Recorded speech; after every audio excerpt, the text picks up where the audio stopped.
apa momen yang kau rasa best lah kat sana? Moment yang best Kita ambil momen best dulu lah. Zaman tu lah. Zaman tu best lah. Zaman sekarang tu tak best Tak lah. best. Allah Akbar. Kenapa kau rasa tak best? Sebab benda tu banyak benda yang tak baik lah.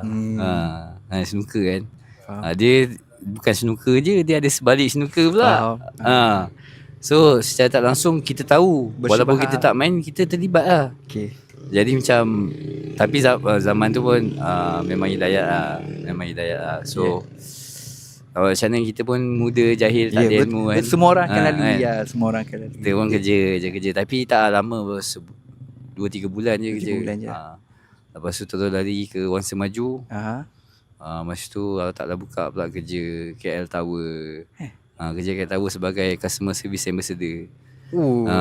So kat sana dia tugas kau merangkumi apa? Dia tengok shift, tengok position yang dia akan letak. Dia akan sign so mostly bila waktu free tu memang kita akan ada kat floor buat sale lah.